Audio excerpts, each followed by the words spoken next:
1995. Andrew, I believe that you grew up in Woolloomooloo. Yes, I was born in King's Cross actually. My family originally, when they first came to Australia from Cyprus, moved to Woolloomooloo, and thus I grew up there. What year were you born? I was born in 1953, St Luke's Hospital at King's Cross. And where were your parents living at that time? My parents were living at Woolloomooloo. They'd originally come out here from Cyprus. My dad was about 18 when he first arrived here and lived at Woolloomooloo the moment he arrived in Australia. All right. And did he come post-World War II?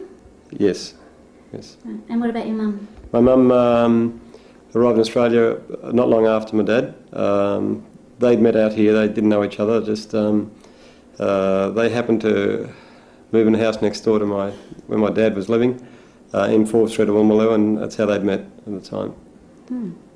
And how many brothers and sisters did you have? I only have the one brother, Theo. He's younger than myself, and he's 7 years younger than myself. Yeah. And what are your earliest memories of the area? Growing up down there in Woolloomooloo, obviously I think with all the people who grew up in my era, the biggest memory was I'd say the Woolloomooloo Playground. It was known as a playground in the old days, and nowadays they're known as recreation centres or leisure centres. They were run by the council at the time. South Sydney Council and Sydney Council, I believe, were under the same banner in the old days, and the councils ran the centres, and there were centres all over Sydney at the time, and they were supervised. They had qualified supervisors there who looked after the kids, and memories were all around the playground. You know, all the kids grew up on the playground. They were basically like a free child mining centre more than anything, and they'd had many different sports that were arts and crafts all conducted at the playgrounds, and there were inter-playground basketball competitions. That's where on the playgrounds basketball first started in Australia, and we have a lot of memories playing as children, from under 10s right through to adults. There were kids from the playgrounds who ended up representing Australia in the sport, you know, which was very good. And what sort of a kid were you? I think like every kid in Woolloomooloo and on the playground, I think that I don't think I was a bad kid. I think I was a fairly good kid, but most of the kids got up to some sort of mischief at one stage or another, and had our parents worried. You know, we'd tell them we're going to the playground, and we'd end up playing the pinball machines. We weren't allowed to go, we were forbidden to go there, and that type of thing. But I mean, every kid got into some sort of mischief. But we, I think, like every kid down there, even the kids that you classify maybe as really wild kids, also I think learned a lot through the playgrounds with the council supervisors there teaching us a lot of discipline. You know, so I think most of the kids were pretty good kids, although they used to get up to mischief. I wasn't any different to any of them. Right. Okay, what sort of a house did you live in when you were... Your memories, say, would go back, if you were born in 53, so you'd be 7 in 1960, so we're probably talking mostly in the 60s. Yes, well, we lived in terrace houses. Woolloomooloo was predominantly, well, all terrace houses at the time, and they were small homes. So how many rooms would you have? Well, at the time there would have been 3 or 4 bedrooms upstairs, and you had a dining room, lounge room, quite a good area downstairs. But the trouble in the old days, when things were tough, there was more than one family living in each house. There may have been 2 families living in a house together because it's the only way they could afford it. I can remember living with another family at the time, and until they were able to save up enough money and save a deposit to buy a home in the same area. Were you renting? Were your parents renting, or were you buying? Originally we were renting, and eventually my parents bought a home in Woolloomooloo. Nowadays the Eastern Suburbs Railway goes straight through that house. My parents moved from there. My grandparents moved to Paddington. They were eventually evicted because of the railway going straight through the house, and bought a house in Paddington. Once again, a terrace house again. And that's where they moved to. And the house that you lived in Woolloomooloo in Forbes Street, is that gone now? Yeah, the house is just a vacant block of land with the Eastern Suburbs Railway going straight over the top of it. Yeah. And a lot of people moved from Woolloomooloo at the time once the railway went through there. What years was that, the railway went through? That was, I was about 14 to 15 years of age at the time, so would have been late 60s. Yeah, that would have been pretty devastating, wouldn't it? Very much so, very much so. There were, at the time, residents at the time were very, very devastated. They were against the railway going through, obviously because of the close community that it was at the time, and I can still remember as a child, so much anti-Eastern Suburbs Railway at the time. People just didn't want to leave the place. You know, there was it was a very friendly neighbourhood, although a lot of people would say, oh, it was a rough area and all that type of thing, but it was a very friendly neighbourhood.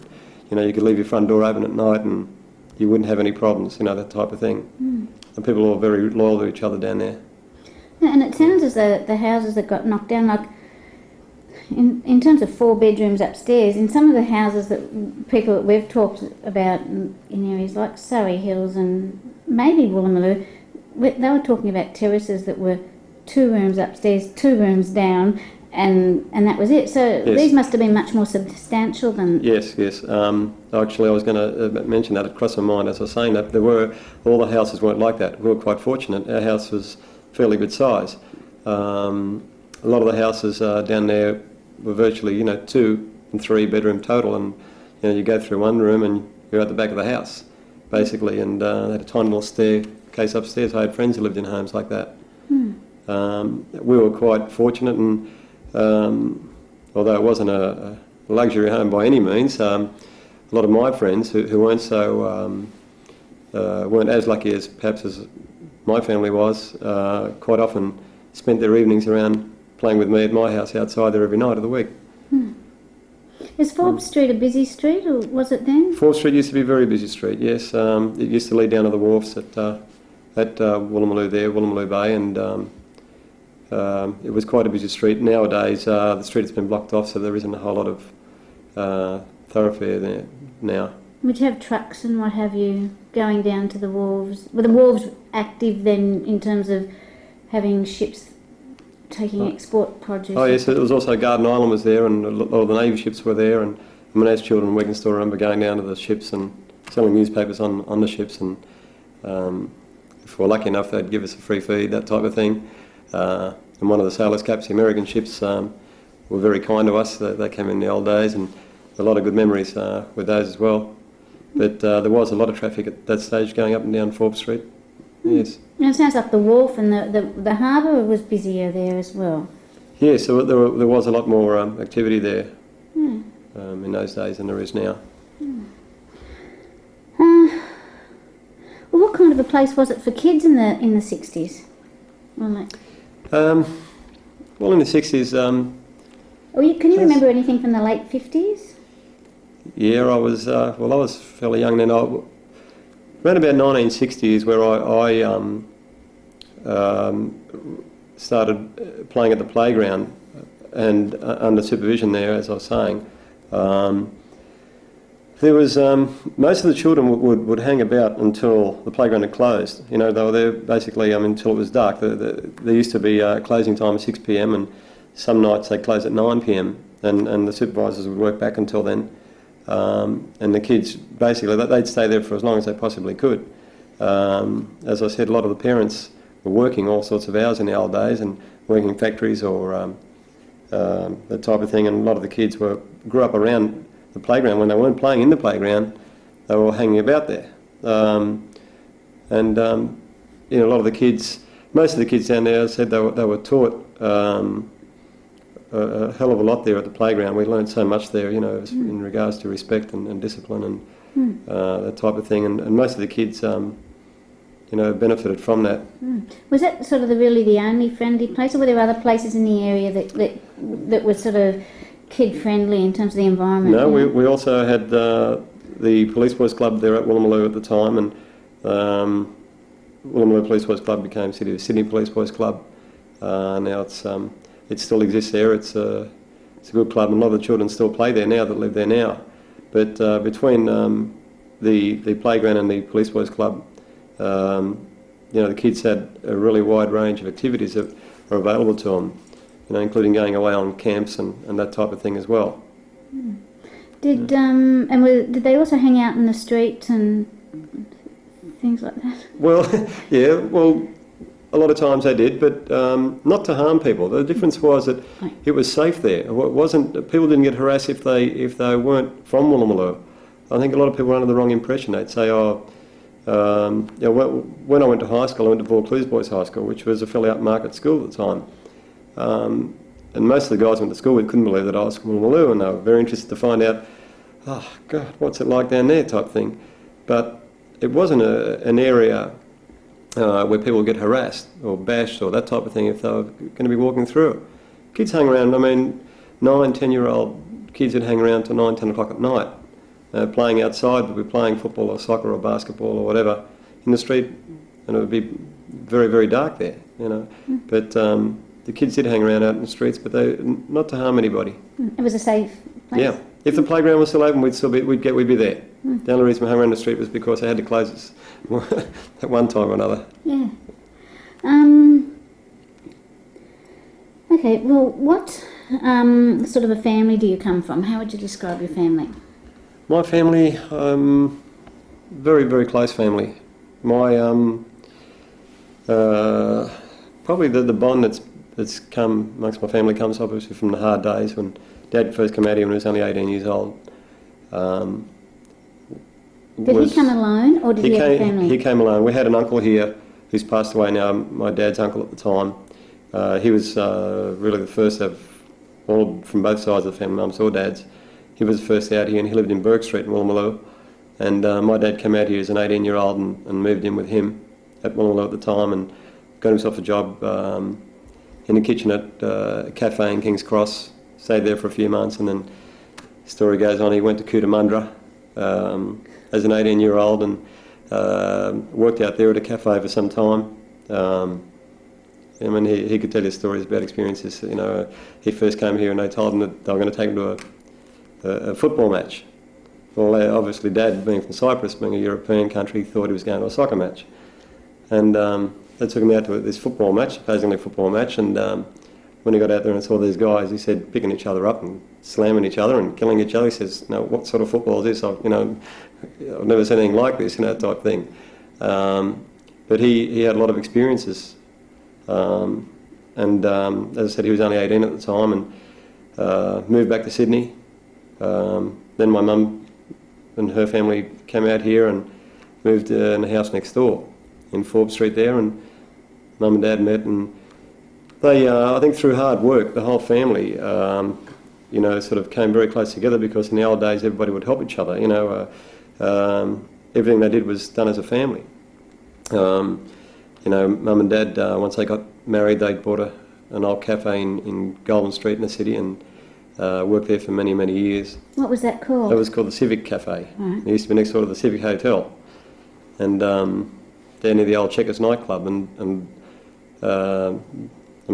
Dad's told me stories about that cafe in the old days. How it was only 4 shillings for you could have a soup, a main course, and a pudding, and it was only 4 shillings at the time. But because they were mainly all drunks that used to come in from the pub next door, the Civic Hotel, you first you have to fight them to get your 4 shillings anyway. After all that, so that's the sort of cafe that was. But then that upgraded and they moved up to George Street and opened up a cafe, or took over a cafe there called Lucas Café. And that was a bit fancy. Dad sort of was hitting the big time then, and the cafe was opposite the old Trocadero Ballroom, which is now the Hoyt's cinema complex in George Street. And they worked very hard there, and even myself as a school child, school holidays, I used to work there with Mum and Dad and help them during my school holidays, and over Saturday I used to go down there, and the whole family, nearly all the staff was all relatives. Yeah. And Dad helped a lot of our relatives who today, and who are very close with him. Because I know the old days he took a lot of them in, and there was so many that went through that cafe and worked with my dad, and because of the hard times, the family seemed to pull together. We're very close family. My parents are still alive and they're still living in Paddington, my grandparents, and they're 88 and 87 Is years that of your age. Mum's parents, and as I said, they're 88 and 87 years of age. Was your father able to bring out his parents from Cyprus? Yes, he did. He brought his parents out as well, and then followed Dad's 5 brothers and 2 sisters. Well, came out here one at a time, and once again, both sides of the family. Mum's got 2 brothers, 2 sisters. Basically, everybody worked together to help each other buy a home, that type of thing, and otherwise they wouldn't have been able to do it. But now the families are very close, and it's for that reason, I'd say. You know, and why did your parents' family come from Cyprus? Was that because conditions were poor there after the war? Yeah, obviously, things were even tougher in Cyprus, and at the time, when my parents and grandparents first came out here, it was the sort of thing here. My grandfather used to work at the old Morris factory, or BMC. They used to make the mini miners and the Morrises at where the Navy stores are now at Zetland. And when my grandfather first got a job there, if somebody else wanted a job, he'd say, "Yeah, I'll get you a job there." And before you knew it, 5 guys in the same block were working in the same factory. You know, there was plenty of work around in the old days, and they get out there and they'd. My grandfather, I could recall my grandfather buying an old Holden, well, new Holden then, station wagon, and his workmates would meet him out the front of the house every morning, and they'd all get a ride together, and at the end of the week they'd give him 2 bob or 20 cents or whatever towards the petrol. And even not only the family, but all the community used to pull together as well and help each other out, you know. And my grandfather and his sons, they couldn't have done things on their own if they hadn't pulled together like that, you know. Okay. Well, what sort of a man was your father? My father, he was a hard man, but then again, we still say he's hard, but a lot of times we say he's all bark and no bite. But he obviously did things a hard way. And I think a lot of the time he's had a right to be hard. In what way was he hard to you as a child? Hard in a sense. I think, when I was at school, for instance, all my mates were having school holidays and going out and having a good time, going to the beach or going to the movies, whatever.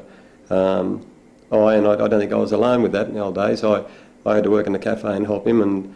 But, I look back now and I say, well, he wasn't really hard. We couldn't have achieved what we have achieved if he hadn't been that way. And, he's very successful now, and I don't think many people could have done what he's done, considering he came out here without Razu at 18 years of age. And as I said, he's prepared to travel to Cootamundra or to go wherever to get work at the time. He was hard in the sense that because I think of what he'd gone through. But at the same time, he was a very, very generous man, because a lot of my friends that I grew up with who weren't very well off at the time. Quite often, Dad used to help them out. We'd have a barbecue at the playground, for instance, and Dad wouldn't only bring meat down for me, he'd bring some for the other kids. He'd bring make sure all the kids had something to eat, sort of thing. So he was also very generous. And although on one hand you could say, a lot of people say, "Oh, geez, your old man's a tough man," a lot of people who know him at the same time will say, "God, he's one of the most generous people you've ever met." And he has been like that. And what about your mum? How would you describe your mum? My mum is, I think she's one of the most loveliest people in the world. She's, my mum had, when she came out here, she wasn't very well. She had a heart problem.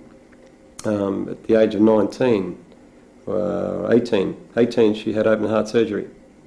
And Dr. Harry Windsor, who had probably the first successful heart transplant in Australia, was her doctor at the time, and he operated on her at the age of 18, and she had open heart surgery at the time. She's one of the first in Australia to have that. And 19 years of age, she had me, which is,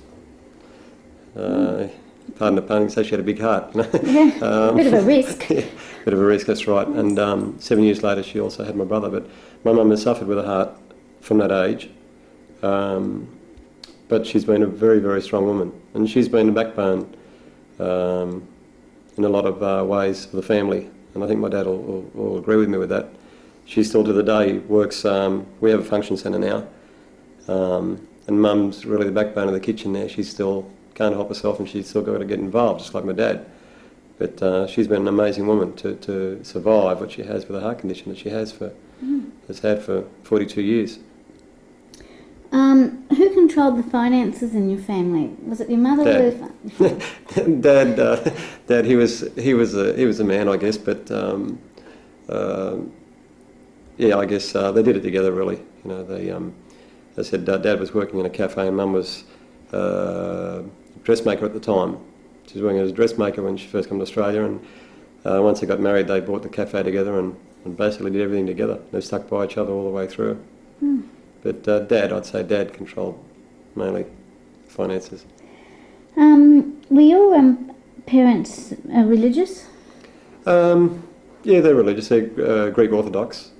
I wouldn't say that. I mean, they are religious, and they've also helped a lot with the Greek Orthodox churches here in Sydney, wherever they could. Being in business as well, Dad's got to know a lot of people. And as I said, he has been a very generous man as well as being a hard man, and he's been very generous in not only the Greek Orthodox churches, but also anything that involves the Greek community. He's always put something back into it to assist the Greek community. Did your parents go to mass, or were you expected to go to mass and all that? We did. My parents, my parents went on a regular basis without being at church every Sunday. There have been regular, say, church goers for a long time. I mean, as a child, we always made sure that we attended church at Easter and Christmas, and for different events throughout the Greek Orthodox calendar. Yeah, where would you go to church? Well, there were only one or two churches that I can recall in the old days, and one was St Sophia Church, which was in Dowling Street at Darlinghurst at the time, and that was the main church at the time where most of the Greek community would go to. My parents got married there, or Mum's brothers, sisters, they all got married there, type thing, and that was one of the only other church was in Surry Hills at the time. What was that And called? that was the Holy Trinity Church in Bourke Street in Surry Hills. They were the two main churches, and but St Sophia was the main church, and most of the Greek community would attend there. But these days the Greek community has expanded, it's so big, and nowadays there are a lot of Greek churches around. We did attend all that. Okay.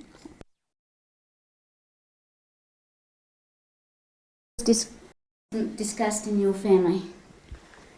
Politics, I was a bit young, I think, to remember anything about politics. All I could remember in the old days was Sir Robert Menzies. That's all I could recall, really. I was a bit young at the time. Yeah, and your parents weren't politically involved in any political party? No, not at all. Well, what sort of discipline was used in the house? Discipline, well, as far as I went, we were like any European family, or any family really. They were a little concerned about us wandering off and ending up in danger somewhere, or that type of thing. We were allowed to go to the playground, but we had to go straight there and straight back. Many times, earlier on, if the playground was closed, we were allowed to play outside the front of the place. They were fairly strict with us as far as where we were allowed to go and that type of thing.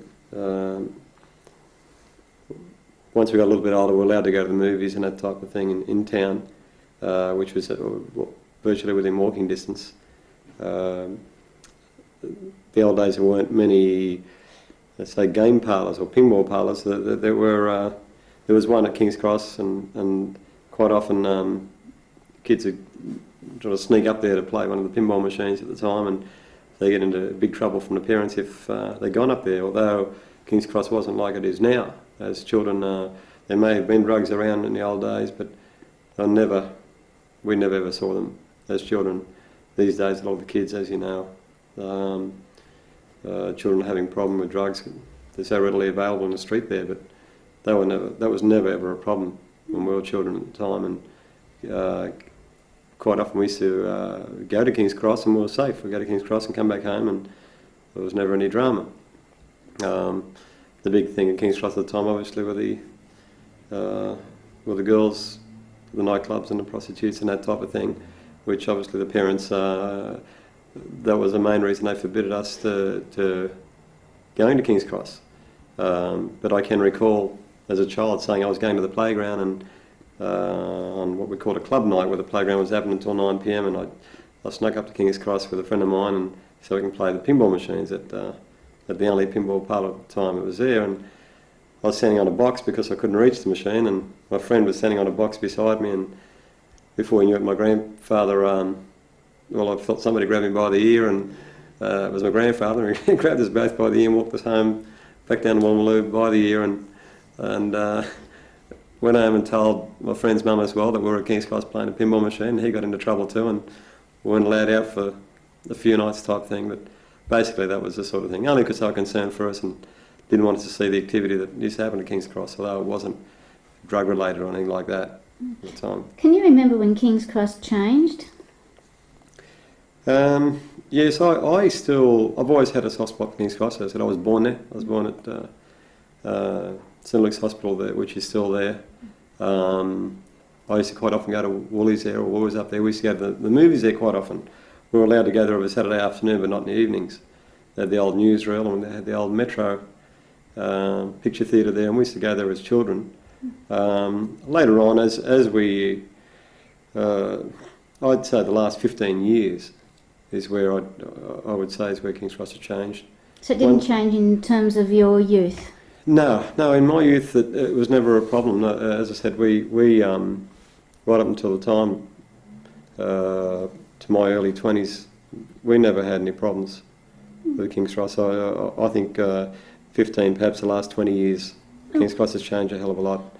And I put it down a lot to obviously to the drugs. Well, what about the impact of all the R&R guys from the Vietnam War? Was that happening in the 60s? Well, there was a lot of that, a lot of the R&R guys here at the time, but I don't think you'd say they were a problem. I think, they were tourists basically here, and they were very good to us. You know, if they were walking up the street and we'd see a sailor, American sailor, walking up the street, and we'd say, "Hi, Mister, how you doing?"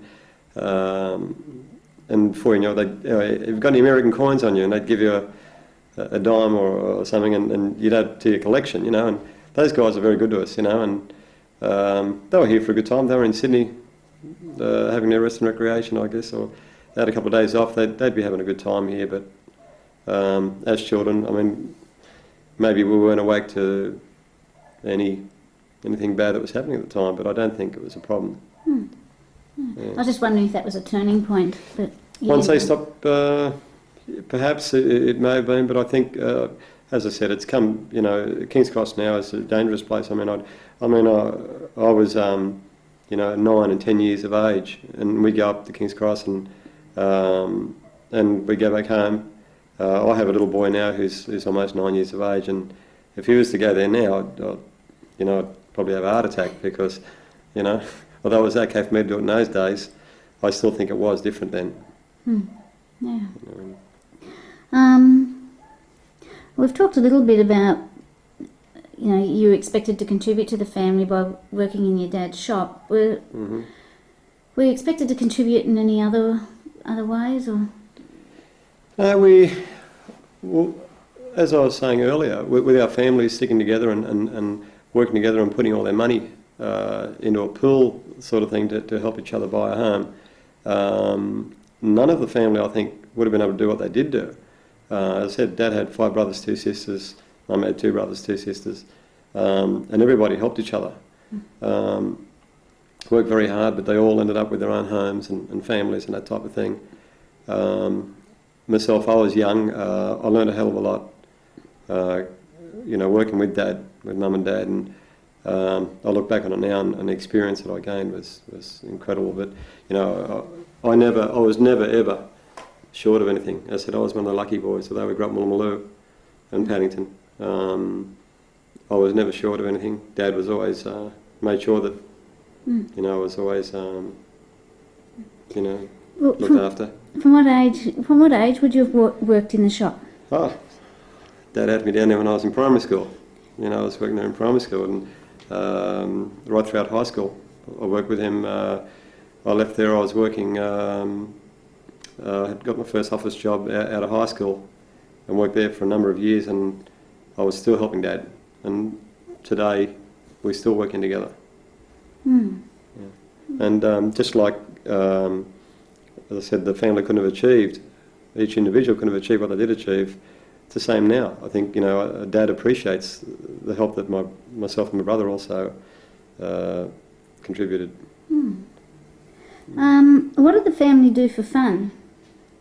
For fun? I mean, your shop must have been open. Was it open incredible hours? Oh, look, we had some great times at the shop as well. I don't think it wasn't like a prison camp or anything like that. We had a great time, and we were in the middle of George Street in the city.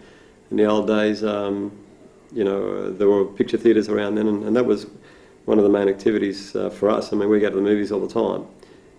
My parents have always enjoyed, like having a good time and going out. Well, the shop could have really been a social focus. It was, yeah, it was you could almost say that. My parents attended dances all the time. They were youngsters. I mean, they were like any normal young couple who wanted to get out to a dance and have a good night and that type of thing. I mean, I still look at some of the old black and white photos of my parents with friends who get together, and we look at it and we laugh at it, and it's like, oh, look at you, and they say, hey, we're young ones too, we're like you are now, type of thing, But they'd get out quite a bit and enjoy themselves dancing and. Because there'd always be somebody else to look after the shop. If somebody you could. Oh yeah, not so much that though. But the old days, the shop hours, we used to work around the picture theatres. There were 18 theatres around us in the city at the time, and we used to operate around the hours of the picture theatre. They weren't open on a Sunday in the old days, and they used to only have the sessions were 11 to 5 and 8 p.m. And we basically operated, from 10 a.m. in the morning till 8 p.m. at night. So there's always plenty of time to go out after that. There wasn't a cafe that was open 24 hours or anything like that. But when they were there, they worked hard, but they had plenty of time for social events and that. So would the family go out together? Like, so you go to the cinema. What other sorts of things would you do? Well, my parents being from Cyprus, there has been a community, Cyprus community, used to have functions quite often. They had regular functions. They might have had a dance once a month or whatever. And as children, we used to be, we used to get the opportunity to go there, and our parents would want to get up and have a dance. The kids just tear around the place and have a good time and play hide and seek or whatever, or just be naughty or whatever. But we used to quite often go to each other's houses, to people's houses. I can still remember on a Sunday we used to always go to Nielson Park, and they'd have a barbecue there every Sunday out there at Bourke, every Sunday in summer. Not the Cypriot community? Yeah, a lot of Cypriot community, not only the Cypriot community, but a lot of father's friends from Cyprus and other friends that he knew from here. Quite often used to just load the boot up and go up there over Sunday and have a barbie and have a swim, and there was always a lot of family activity like that, Sounds really rich. Yeah, it was, there's a lot of fond memories from those days. I can still remember, people of my age now, we quite often talk about it and we say, oh God, they were great old days. We used to go there and the parents would be out there cooking on the barbecue type thing, and we'd be going out for a swim and come back and lunch would be ready for us and that type of thing. Typical of what happens today, I guess, So, my parents always had they worked hard, but they enjoyed themselves, and over the years as well. Every now and again they may take a holiday, But my father worked very hard, and Mum and Dad both worked very hard. And holidays were few and far between, but every so many years they managed to sort of go for a holiday, maybe back to Cyprus and have a bit of a look. But it's only been the last few years really that now they're starting to have a little bit more of a break. You know. Well, if you were to look at a typical evening, can you describe a typical evening in your home? It'd be a bit... As a youngster, you mean? Yeah. Well, the old days I can still recall when TV first came out. I was only a youngster, and we had TV. It was black and white in the old days, quite often, I mean, everybody would get around and listen to or watch the TV. I mean, before that, everybody would sit around the radio. But once we had the TV, it was a big event. I mean, the room would be full of people. We'll be glued to the TV. We'll be sitting on the floor and that type of thing. And there might have been a dozen people in the room watching the TV because not everybody in the area could afford one at the time. But between the family, they'd managed to buy one, and even the neighbours would be over having a look as well, you know. What can you remember the very early television programs? Any favourites? I remember Mickey Mouse. I can still remember Mickey Mouse. Do you mean Mickey Mouse Club? Yeah, Mickey Mouse Club. I can remember Superman. Superman was probably my favourite show at the time. A lot of cowboy shows. I remember Rin Tin Tin. There were a lot of good old shows that I can recall, you know, cowboy shows, Cheyenne Show and all that type of thing. Probably a lot of people wouldn't remember. It makes me feel old. What about the radio programs? Before people stopped listening to radio, there used to be early in the evening, they used to have those radio plays. Can you remember any of those? I can't remember those. I think I was a bit too young then. I was a bit too young to recall those. But there was somebody called Dexter or something on one. Does it ring a bell? yeah, that does ring a bell, but it's going back a bit for me. Yeah. So we're talking about, what are we talking about? Well, can you describe your mother's working day?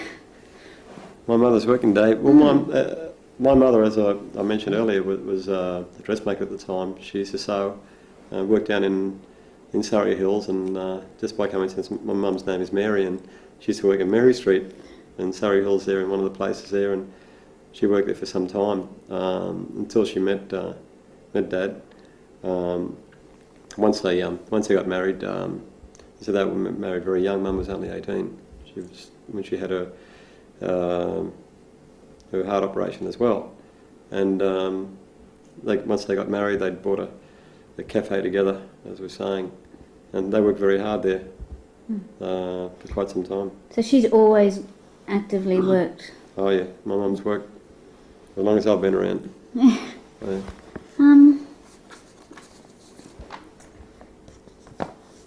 You know how we're talking about typically in the evening. So if would you spend part of your evening?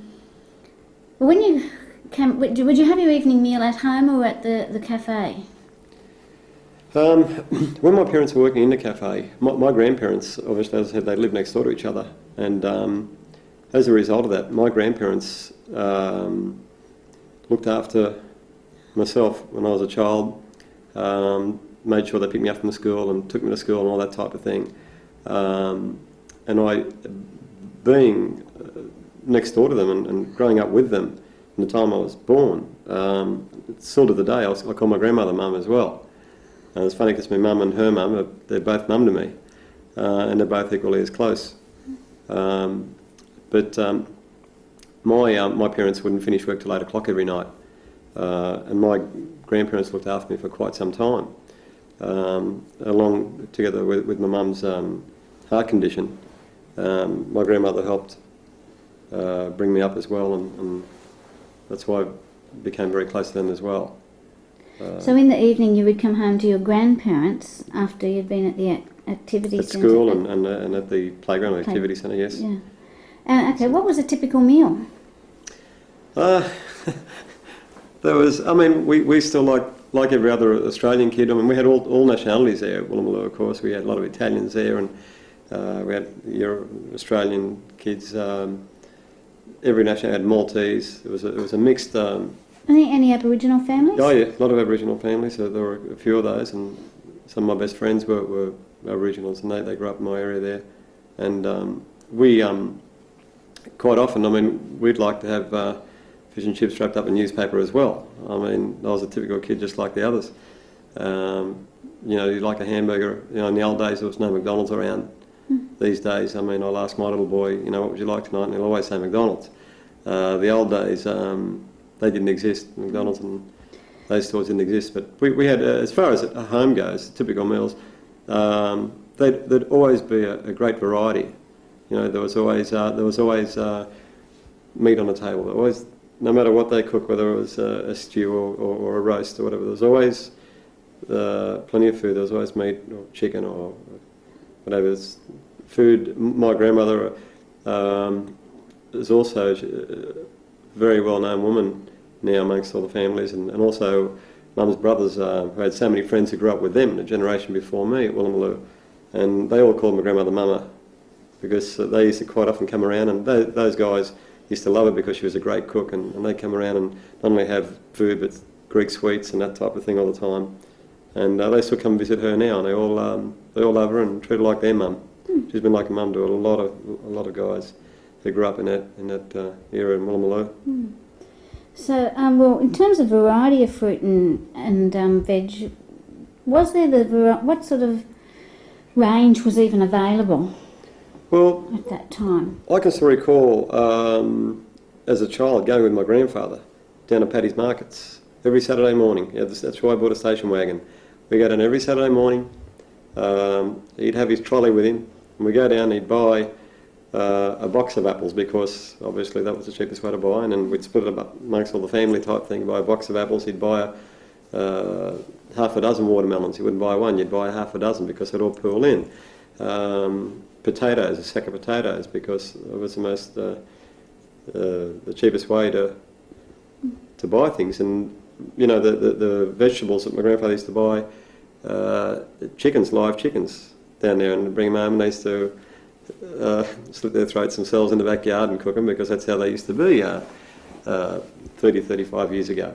But I mean, it was always like a great shopping day to get in and you buy enough stuff for the week. And it was always fresh. They'd buy rabbits, they'd buy chooks, as I was saying, they'd buy meat. You know, it was always plenty of food, you know. That's what they worked for. And do you have a lot of traditional food? Oh yeah, we still have a lot of traditional food. Mum and my grandmother still, to the day, cook so many different things, you know. Did you bring any Australian friends home? All the time. Yeah. They were around at my house nearly every night. They used to love the cooking, and they come around to my place. They used to know that my grandpa used to keep a box of fruit under the bed all the time, as apples and oranges and that. And my grandmother was also, I said, she was so kind to all the kids down there as well. They come around, but they were so well behaved and so grateful. She'd call them over and say, you know, come over here, and she'd give them all an apple each, and they were so grateful for it, you know. And quite often of an afternoon she'd say, you know, go and call your mates over, we'll buy them all a Coca-Cola each, and she'd give them all a penny each or whatever at the time. We go to the shop and buy a Coke each, you know. So my friends were around there all the time. Well, were there a lot of kids in the neighbourhood?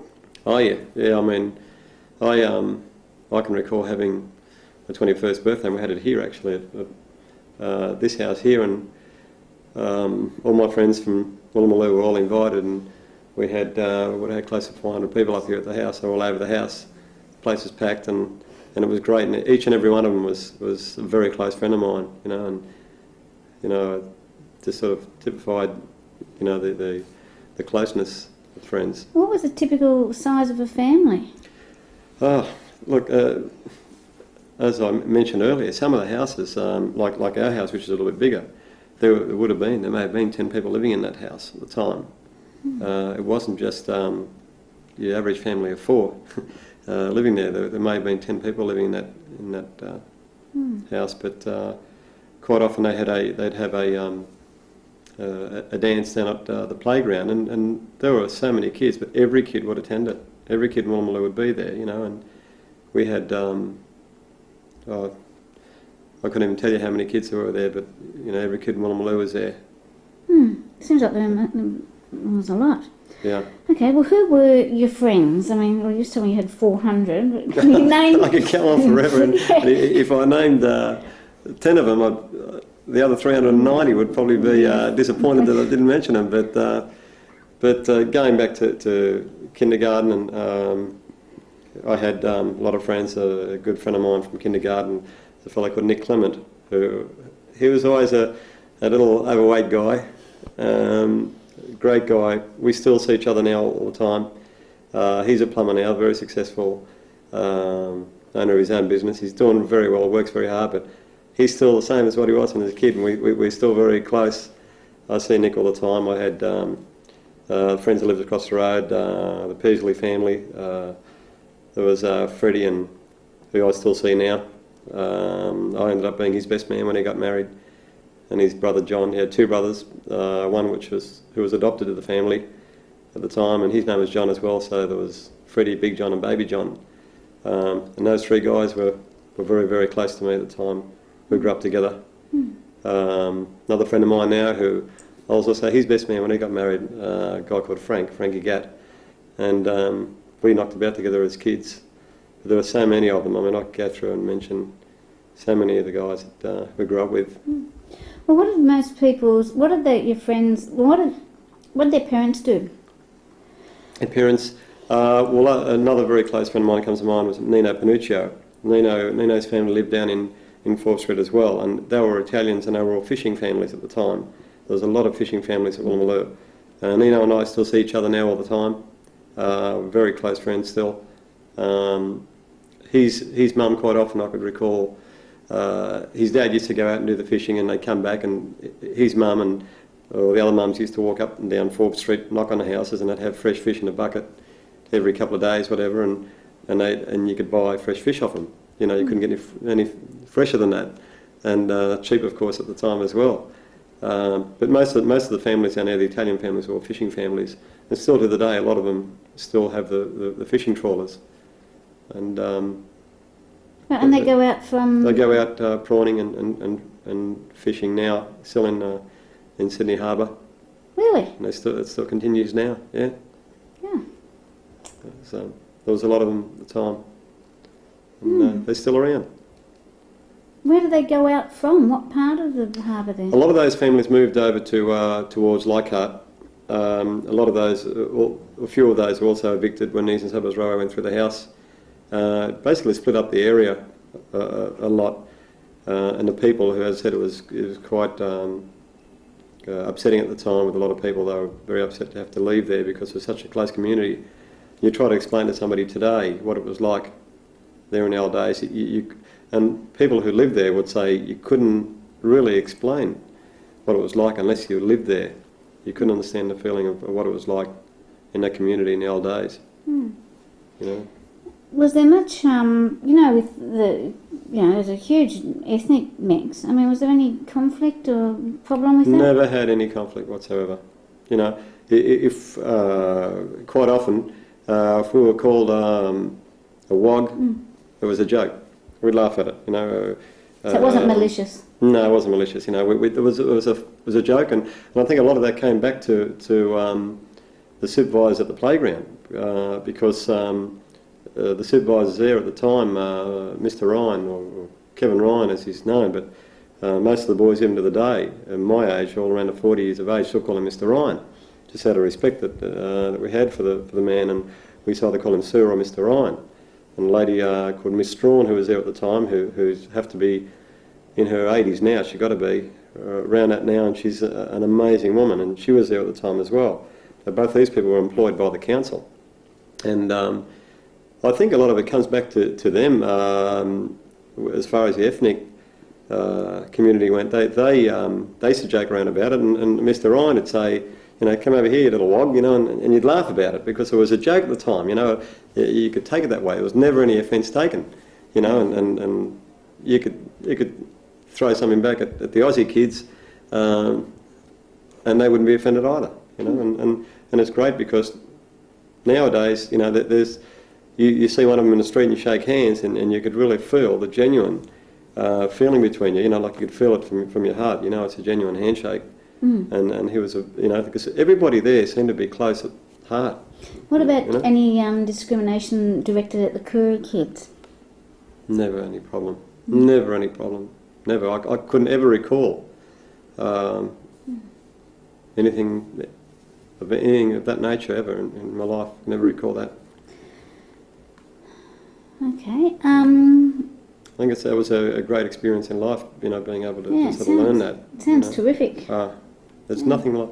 So you couldn't do it, you know, again in the community. It'd be just something that you couldn't go and create. It's just something that just happened, I think. Mm. Yeah. And the kids were taught that way. Were taught, you know, to accept each other for what they were for. Mm. Yeah. I guess the railway going through really split. Was that the factor that do you think that... That's what sticks in my mind. I mean, that's what made us leave there, and it broke my heart to leave there. I mean, I cried when I left there. I was 14, 15 years of age. It was very hard. Quite often we still go back to the playground to meet there. We'd all go back there and meet, and we still saw each other all the time, and we made sure we played basketball together down there, and still played for Woolloomooloo. You know, we played against the other council centres, the playgrounds, because there was organised basketball there, and the kids were just, you know, that close that we stayed stuck together down there, and it wouldn't matter if it would be pouring rain, we'd want to play together out in the rain, whether we were from the time we were under 10s, under 12s, under 14s. If it was raining and they'd threaten to call the game off, we'd say, "Oh, please sir, don't call it off, we'd rather play in the rain," and we'd play in pouring rain. It wouldn't worry us. That's what the kids were like, you know, because we just had bond there. And as I said, even after we left Woolloomooloo, after the railway went through our homes, and we went back down there and still played basketball there. Well, the next question seems a bit redundant. How did you spend your time? Aside from playing at the recreation centre, were there other things that you did? You've mentioned the movies. Oh yeah, well quite often, Mr. Ryan used to take us on hikes or on camps or a lot of different places. And, you know, you have to get the permission of the parents. There were so many different activities organised. There's always something organised. They had tennis competitions on the playground. We used to play paddle tennis. We used to make our own wooden bats, paddle tennis bats. And, you know, we'd learn craft work there and make our own bat and have our name on it. And Mr. Ryan would help us lacquer them, and they come up nice, and you could draw your own picture on it, and you had your own name on there. And you never had any problem about any kid trying to steal the other kid's one or anything like that.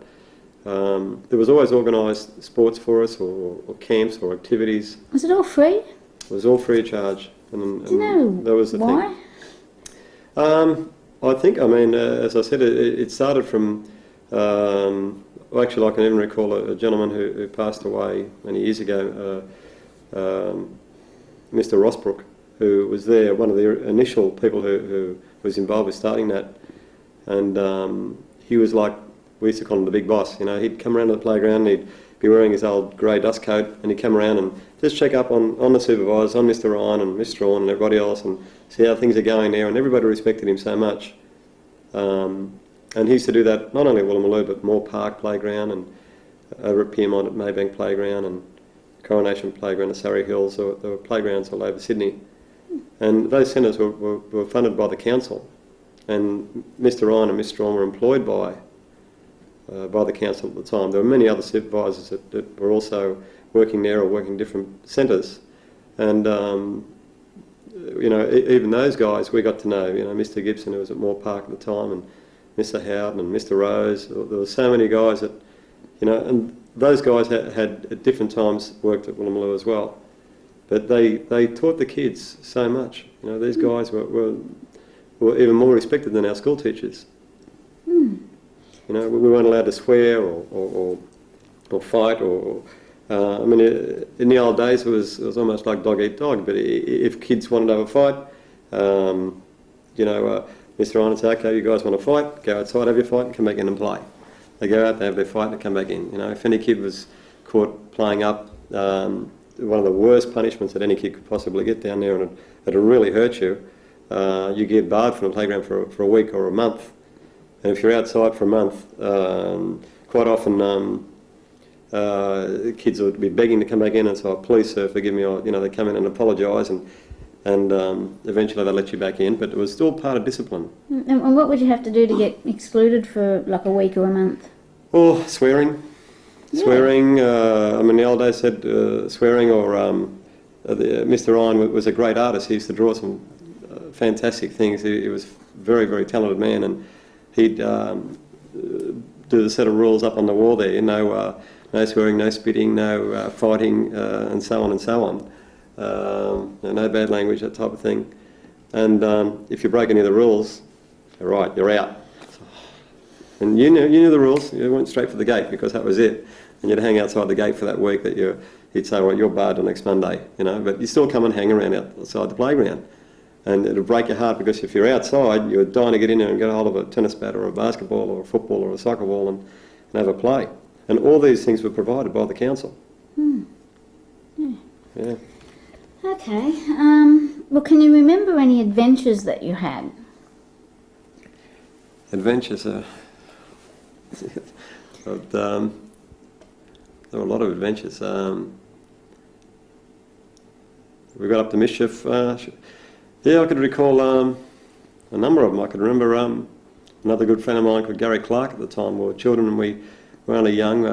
We went up to the Domain. Thought we'd go up there and have a play up at the park there. And on top of the parking station there was an entrance to a car park. Anyway, we climbed up on there on top of the roof of the car park one day, and there was a moving footway in the Domain which used to take you up to St James Station.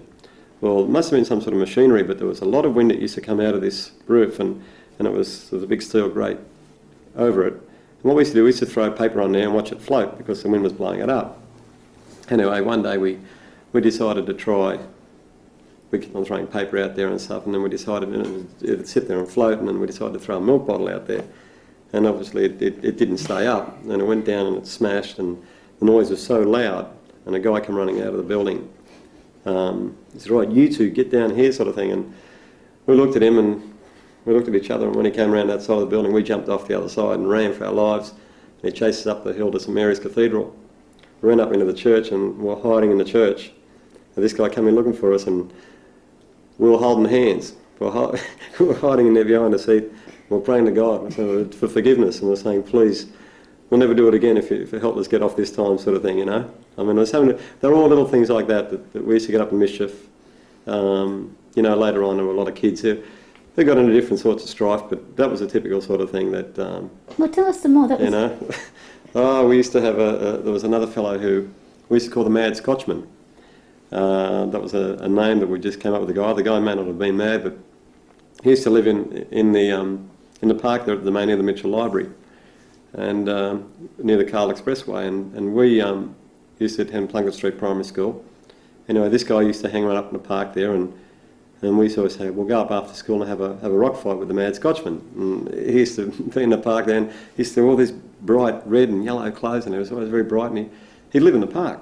And he'd it's like he'd wait for us every afternoon. We used to go up there and have a rock fight with him. We'd pelt the poor guy with the rocks and run, that type of thing. But and we got into trouble over it. I remember one time because the teacher said, why do you call him Mad Scotchman? How do you know the guy's mad? And we said, well, no, it's just a nickname that we gave the guy because he chases all the kids all the time, sort of thing, But they were just typical little things. And we were only 10 or 11 years old at the time, and that's the sort of mischief we used to get up to. But I can recall another one where we went to down to the wharves. We used to fish off the wharves at the time, and a lot of the ships used to come in at Woolloomooloo at the time, and we used to love jumping on the forklifts and have races up and down on the wharf there.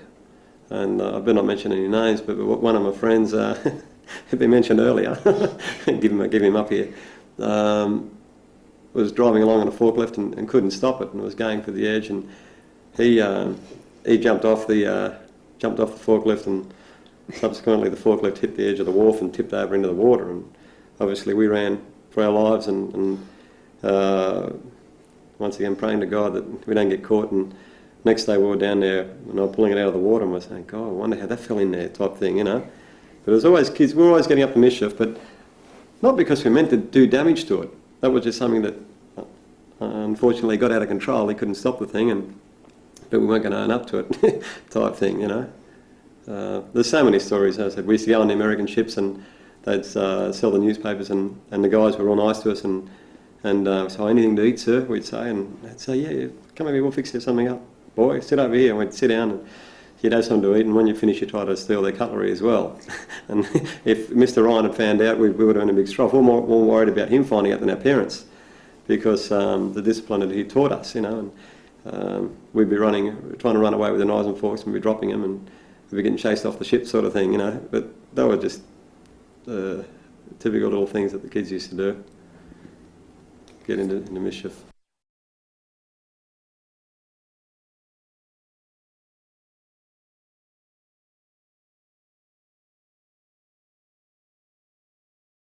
"27th of February 1995. Andrew, we were talking about some of the adventures you got up to with your friends.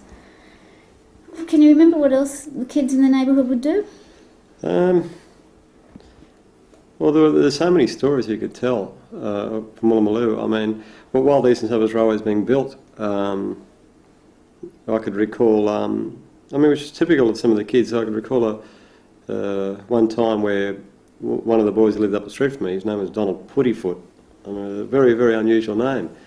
He and another friend called Carl Hamilton were walking through the Eastern Suburbs Railway just because they were mischievous. So they wanted to find out what was in it. They were intrigued, I think, to see where the tunnel was leading and that type of thing. And they'd go in, and quite often kids would have a look around and see if they could find something, you know, or some lead. They'd maybe pinch a bit of lead because they could go and cash it in and get a few bob for it, that type of thing. You know, scrap lead or that type of thing.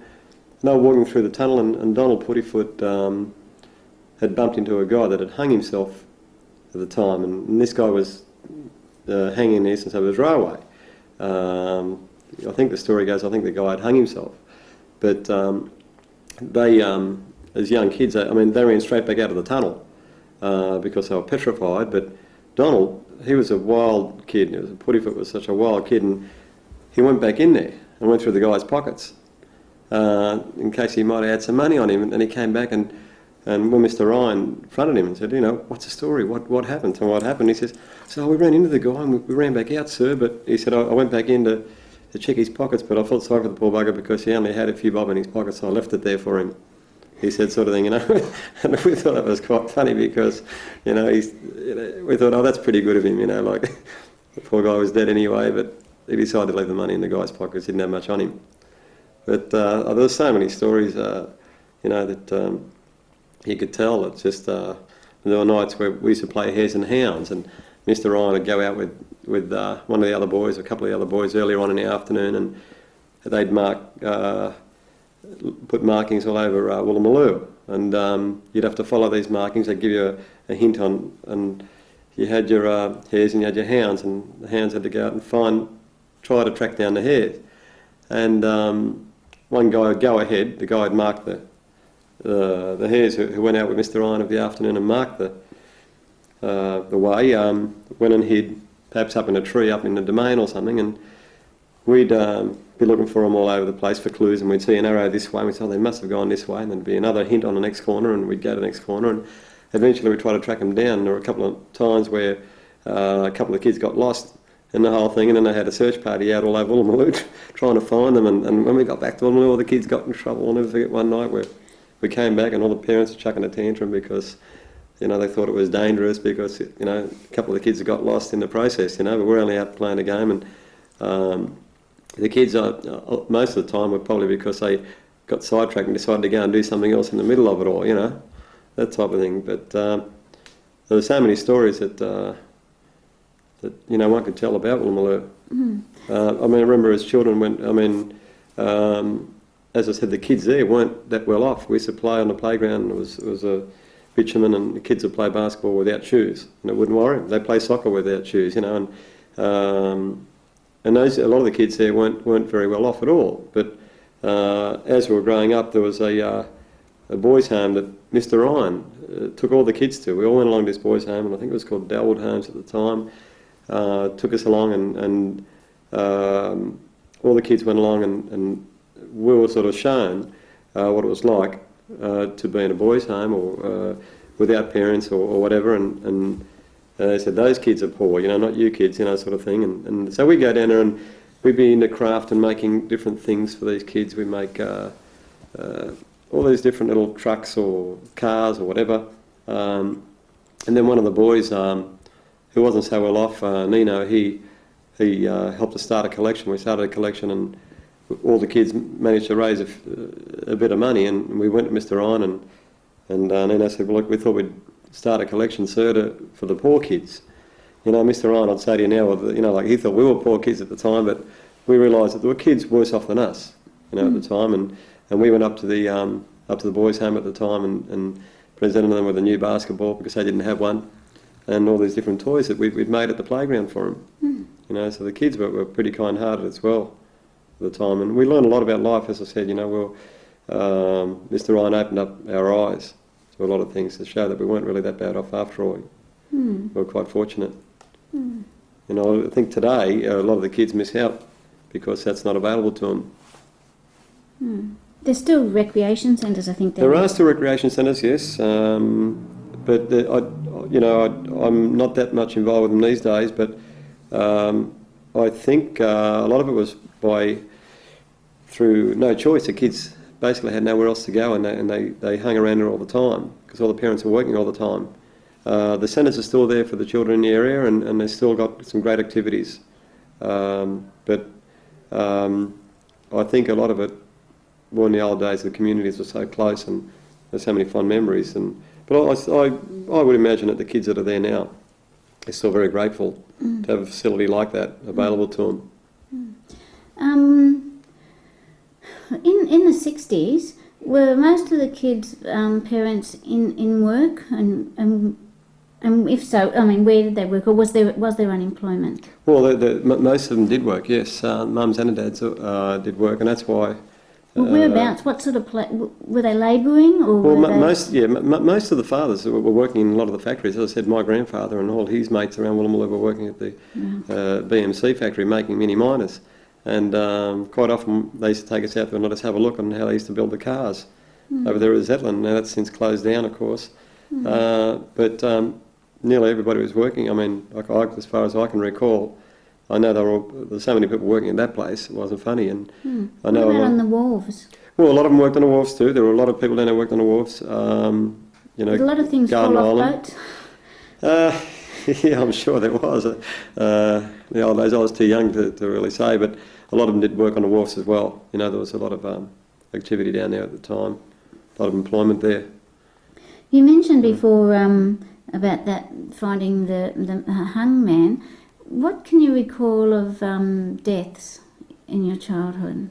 Well, I can recall. I mean, as a youngster, my friends had an older brother at the time who started.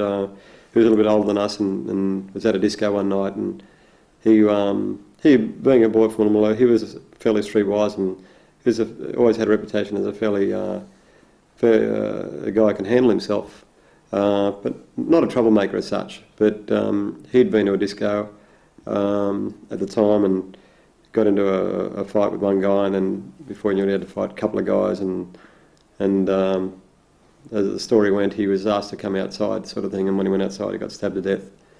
And that was probably one of the most tragic things down there. And at the time, his brother sort of had to live with that. At the time, we were only very young then, and I can recall that. And where was the disco? That would have been. What? That was down at near Central Railway. It was a place called John Henry's at the time, and Tommy Peasley was the guy who got stabbed, and he was a lovely guy. And as I said, he grew up in Woolloomooloo, and you know, that was one of the things that sticks out in my mind the most, because his brothers, Freddie and Big John and Baby John, were close friends of mine, and I remember what they went through after that. You know, that was probably the one that sticks out in my mind. It was very tragic at the time. What about common illnesses and childhood illnesses? I can't recall deaths from illnesses as such as a youngster. The only other thing I can remember was another chap that was in my primary school class who was selling newspapers at King's Cross at the time, and he I can just remember, I can still remember him being on front page getting killed selling newspapers up in Victoria Street in Darlinghurst by some guy who grabbed the kid and pulled him inside and stabbed him to death or whatever, or molested him or whatever. but I can just remember, I can still remember him being on the front page of the newspaper. You know, that was sort of, you know, fairly tragic. Yeah, I assumed he'd got run over. No, that was pretty bad at the time. Yeah. We've sort of talked a lot about games. The next one was, what games did you play? Was there any? I mean, that Hares and Hounds thing. No, that was a great game. It was a great game, and we used to do that. And there were so many things here. Like once a month they'd have a dance at the playground, and what they used to do is they'd cover the barbed wire fence so that you couldn't see in, and make it feel like it was a private type dance type thing. And we used to go along there, and of course the boys used to only dance with boys. They wouldn't dance with the girl in the old days when we were kids. And I used to always dance with my mate, and the old Beatles songs and that type of thing. And if you'd won a dancing competition, you get a minty each. And how old were you at this time? We were 11 and 12 years of age, and we danced together. Yuck, you wouldn't dance with the girl, you know. And that was great. The girls danced with girls, guys danced with guys, and he was my dance partner, Big John, and we used to always win lollies all the time. There was some good times that we had down there. Some good times. Okay. Did you have toys as a kid? Yeah, I always had as I said, I was one of the fortunate ones. Like my three friends across the road, they'd get a bike to share. For instance, at Christmas, the three of them would have to share it type thing. I remember one Christmas they got a three-wheeler bike and they'd have to share it, and they did. I was always fortunate because I was never really short of anything. Dad, I remember buying me a nice little push bike, and I had a great time with it. And we used to build our own wheelbarrows as well. We used to make wheelbarrows with ball bearings on them, and they were very, very noisy. And where I lived at Forbes Street, there was a hill, and we'd go up to William Street there and sit on our wheelbarrows and race each other down Forbes Street all the time. Do you mean billy carts? Like a billy cart, yeah. But it was like a wheelbarrow? Little billy cart. We used to call them billy carts, and we used to make them with ball bearings. Oh, right. We used to pick up from, there used to be a Holden factory there, and Mum's brother was a mechanic there, and he used to give us all ball bearings that they didn't use anymore, and we used them as our wheels. They were very, very noisy, and they used to mark the road as well. And I could recall even flying down Forbes Street on a wheelbarrow with a... Do you mean wheelbarrow? Or do you mean well, sorry, we call them wheelbarrow. Okay, billy carts, yeah, we used to call them wheelbarrows. But, really? Did they have billy four carts. wheels? 4 wheels, yeah, 4 wheels. Oh, yeah. But we used to call them wheelbarrows. Yeah, okay. And we come flying down that billy cart anyway, and I can recall being on there with a mate of mine, and the car was coming out of the Holden factory, and they used to have a stop sign, and each stopped, and we'd run and bang into the side of the thing and virtually stuck under the car. So we had some pretty close shaves with those. They were pretty dangerous at times, and but I think everybody down there got to know that there was always kids flying down that street, so they'd always be careful not to run them over, you know, type thing. Yeah. But we used to build things and that type of thing, and have a lot of fun with them. What were your favourite books as a child? Favourite books? There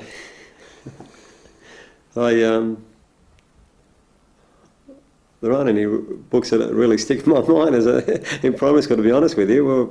We're more interested in activity after school, I think, than during school. Yeah. To be quite honest with you. Yeah. Okay. Were there any places that you were not allowed to go? I mean, there was King's Cross. Well, King's Cross was out of bounds for us, except during the day it was okay because it was all right to go there to watch a movie on a Saturday afternoon. It used to cost us 1 and 3pence, which is about 12 cents these days or whatever, to see a movie. And there was a serial that was on every week there, and if you didn't go one week, you'd miss what was happening. It was a continuing story of Spider-Man or something like that it was, if I can recall.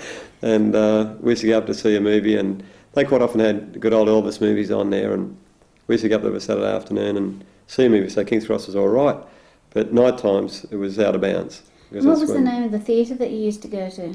That was the Newsreel. It was called the Newsreel, and round the corner from there was the Metro Theatre. We used to quite often go to the Metro Theatre. Can you remember any other favourite films, aside from the Elvis ones? Well, Elvis was one of my favourites as a kid. Later on, I grew up a little older, and I used to like Batman at the time, and Man from U.N.C.L. and all those sort of shows. They were always good, but as a kid, there was... I can remember seeing John Wayne in Hatari as a youngster. I was only a little boy, and I remember I used to like John Wayne and Guns of Navarone, and there was a lot of good old movies that I saw as a kid. Battle of the Bulge, I was only at school at the time, and I saw that. But there were some great old movies. Mm. Okay. I used to like the westerns a lot too. A lot of the westerns were great. Mm. Were there any... Oh yeah, we were talking about places you weren't allowed to go. So it was only the cross at night. There was no... Basically, that was the out of bounds. Okay. Were there people that you had to avoid? Yeah, any stranger to our area. Every now and again you'd get a stranger to the area. I can recall one night my grandfather was sitting in the kitchen listening to the radio and reading his newspaper, and we were outside our place. It was dark. It would have been about 8 o'clock, 8:30, and we were playing. My grandfather had made a basketball ring for us and nailed it to our fence, and it was only a very flimsy ring, but we used to get out there and play every night because we loved playing. And we were out there playing one night, and the chap came up and approached one of my friends and said, I need one of you boys to help me change a flat tyre.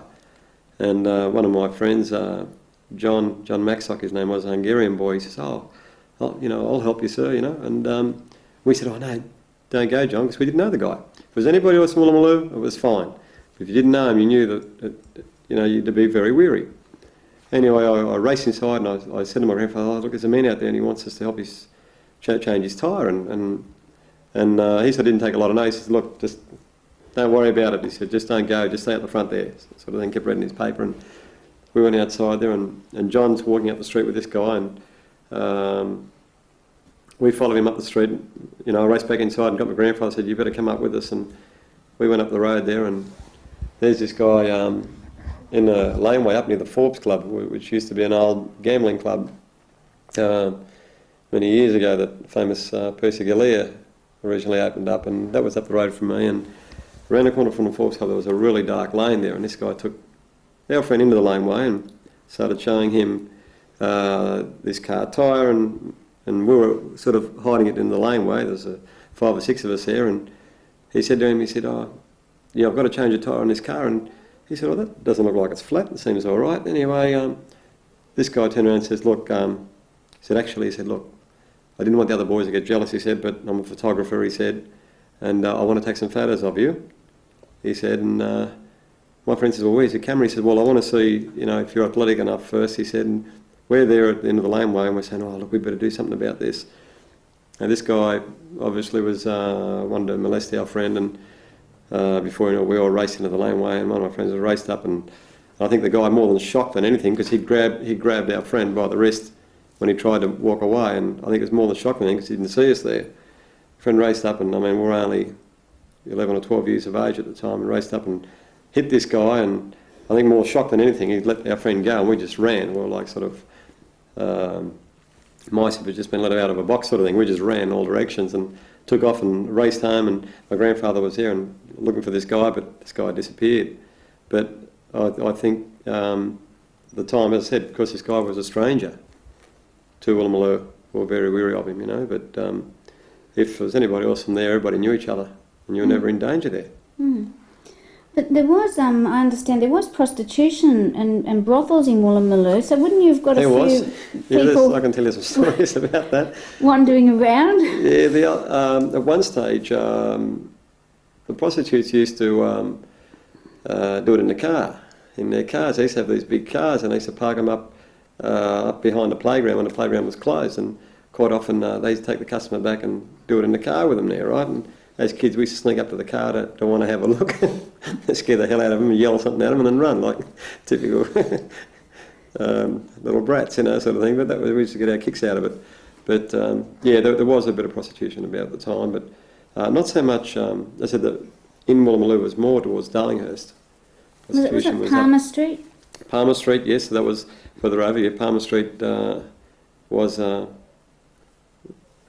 pretty famous for that as well. Yeah, Palmer Street, And what up were the towards other? William Street.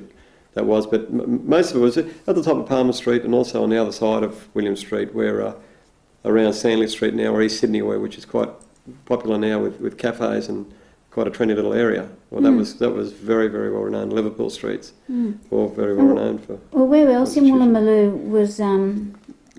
Woolloomooloo were the brothels? Or? I was a bit young. I couldn't tell you where they all were. They're probably more around than what I was aware of. But as I said, I could recall Palmer Street. I can recall it. You mentioned it, but the thing that sticks in my mind is when the prostitutes used to operate in their cars. And so where would they stand to find their customers? They'd bring them down from William Street quite often, walk them down to Woolloomooloo, and or drive down in these big cars and like big old Chevys and stuff like that, and park up there. And they obviously needed plenty of room, so they had big cars. Yeah. They wouldn't be doing it in the Mini. Were they local girls? I couldn't tell you. Oh, you didn't know them? No, didn't know them. No. I don't imagine they were local girls. I was just sort of wondering, and if they were living there, and if they were just accepted part of the community. Not that I can recall. I can never recall any of the girls here.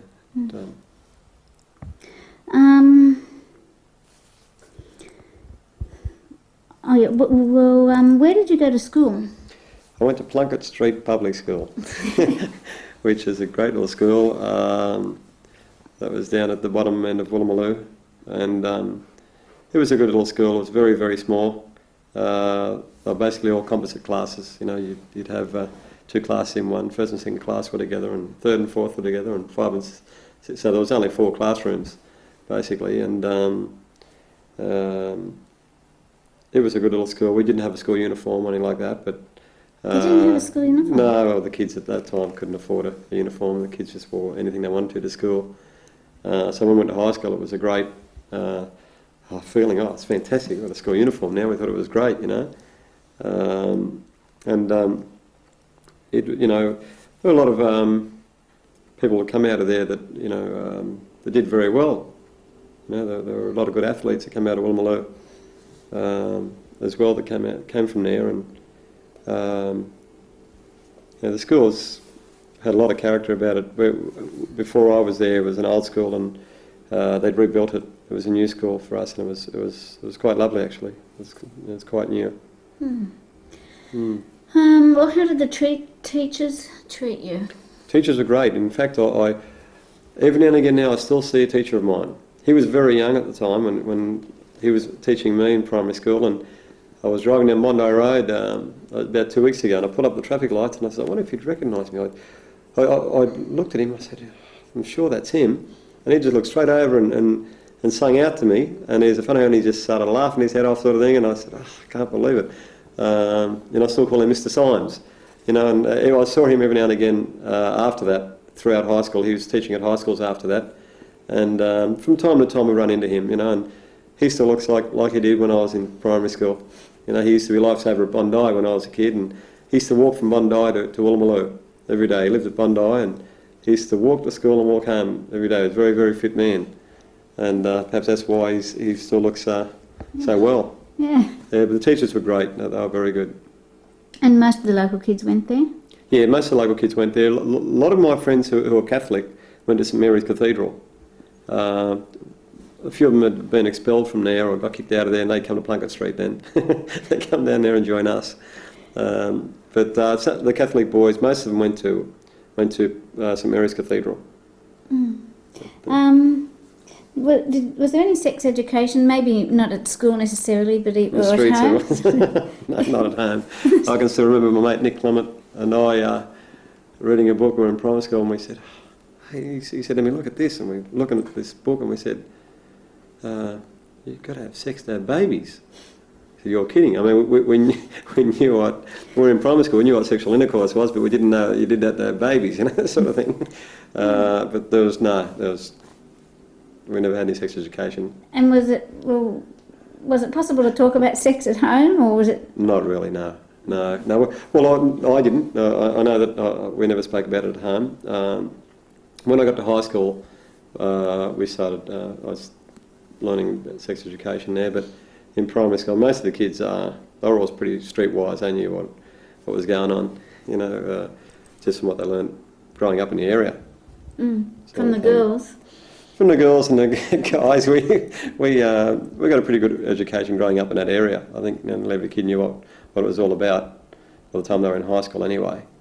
So you would have had a big sailor population coming through there. Oh yeah, and And surely one would think that the girls would be attracted, the prostitutes would be attracted to the area because that would be customers would be coming from the boats. Oh yeah, there was a lot of that. We knew that was going on. We knew what was happening there, and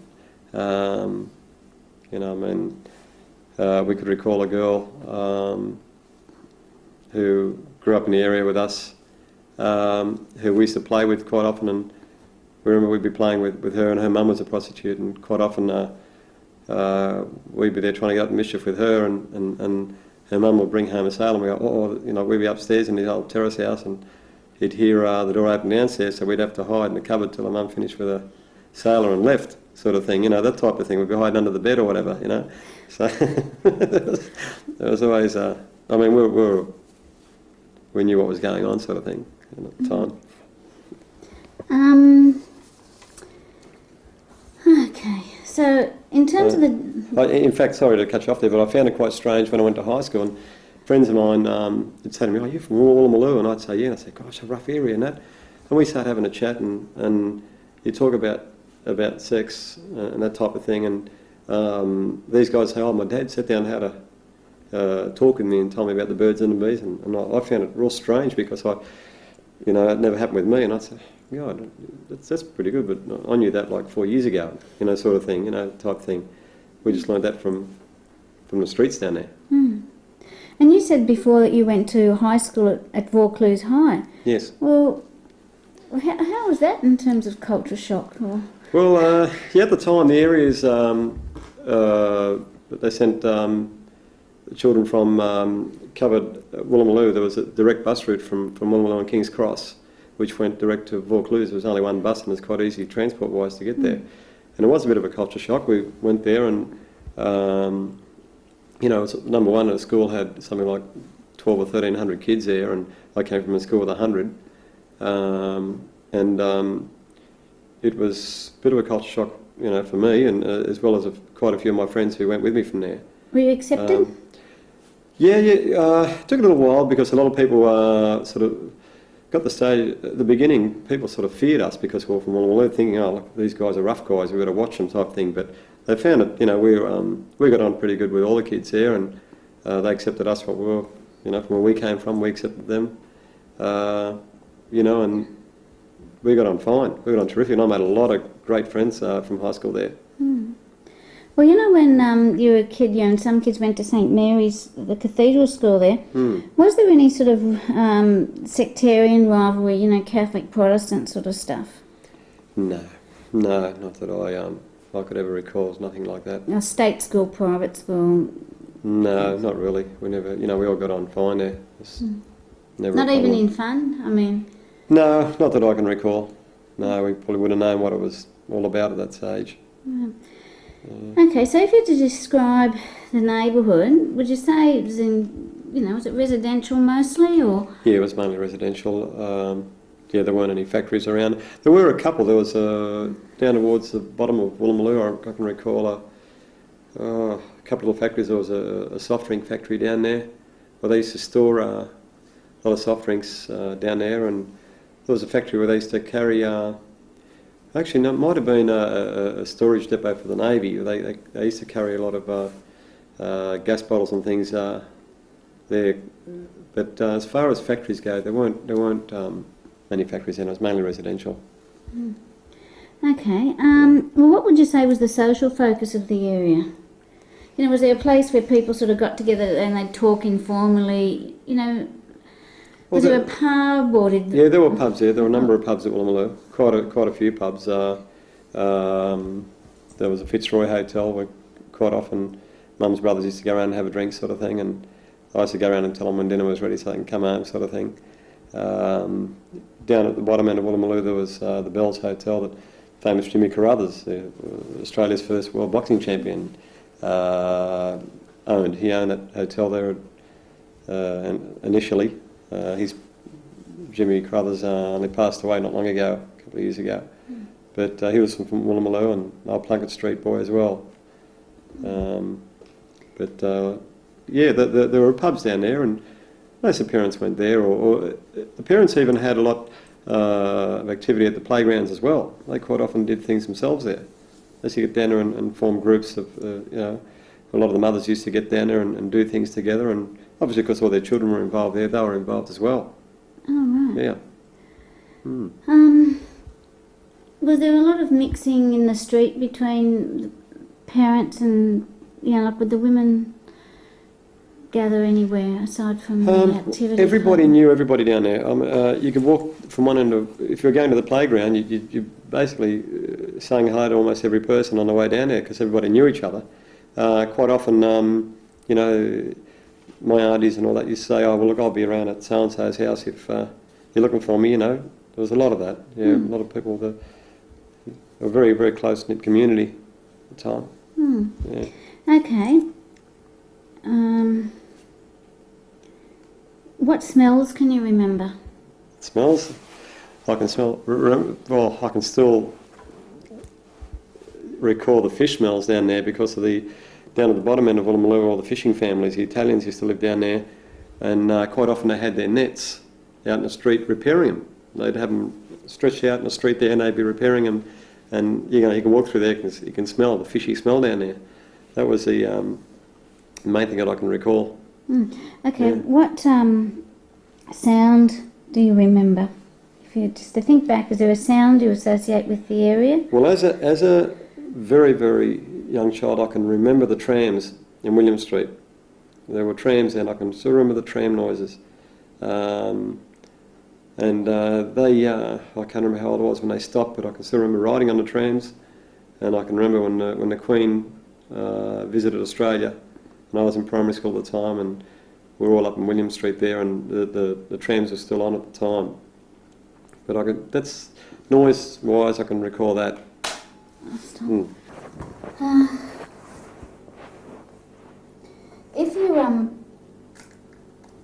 If you go back to that time and you close your eyes, what image comes into your head?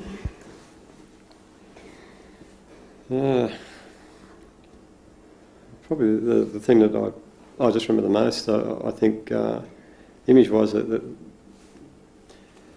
big thing is the closeness that I feel amongst all the people I grew up with down there. The image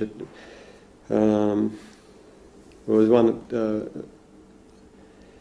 respect was a big thing down there. The respect that we had, the things that we learnt from being on those council playgrounds. It's a big thing that I can recall. It's evident, and I think I mentioned it before.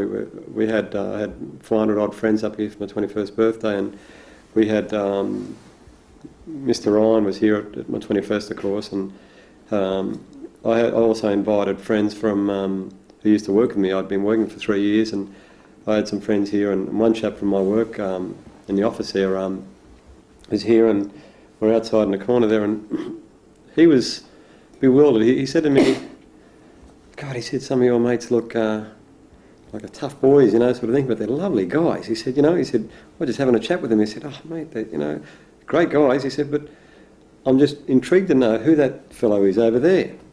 And I sort of looked over, and it was Mr. Ryan. And I said, well, why do you ask me? He said, well, why are you asking? He said, well, just at 1 minute, I'm just trying to work out who the guy is because of the respect that these boys are giving him. They're talking about something, and all of a sudden I say, yeah, shush up, Mr. Ryan's coming, and they call him Mr. Ryan, or every now and again they call him Sir. And these are boys who are all 20, 21, 22, 23 years of age, and they're still calling this guy Sir, and they're saying, who is this guy, Sorry. You all right? Yeah. Right, and anyway, and this guy was intrigued on who this guy was, and I said to him, I said, look, he was the guy who just looked after all the kids, and he was like a father figure to all these boys, and he taught these boys so much about life and respect, and they still treat him with respect, and that's just how it is. It's just, and he was amazed. I've never seen anything like it. He said, here's these guys that I'd hate to run into in the street, but when this guy's around, they're just like little pussycats. He said, they're amazing, you know. He said, it's just, and he'd never seen anything like that. And I said, it's just something that we were taught. And it was the same thing on all the council recreation centres. And you speak to anybody else, and I think they'll tell you the same thing. The respect they had for those people who looked after us as children on those playgrounds was unbelievable. One of the things you mentioned a bit earlier when you were talking about sounds was you remember the Queen's visit. What can you recall of that? Well, I can recall her famous wave in the back of the car.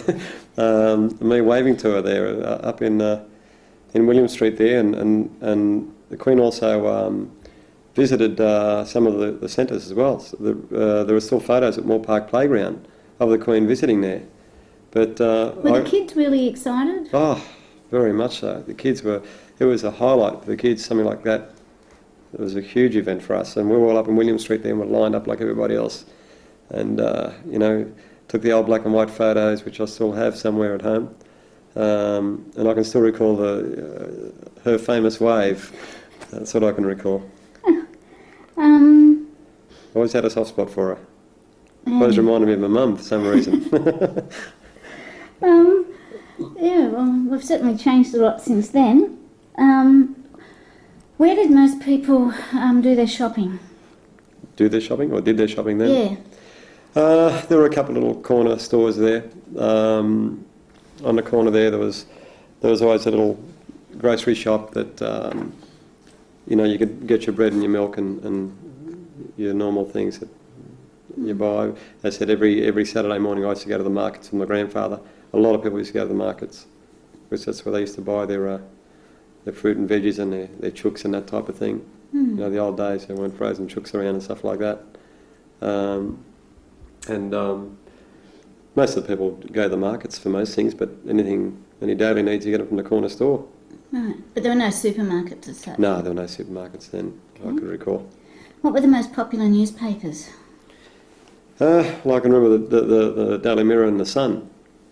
And because as a kid I used to help my friends sell the papers, and they used to sing out, you know, Sun and Mirror and that sort of thing, and they were the two papers that were the most popular that I can recall, Sun and the Mirror. What other employment was available for kids, either legal or illegal? What sort of jobs did your friends have?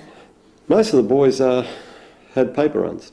They'd be selling newspapers up the Domain on that moving footway, or up on the Carl Expressway when that was built, or around King's Cross, or there was all different areas, William Street, and basically every kid was a paper boy in Woolloomooloo.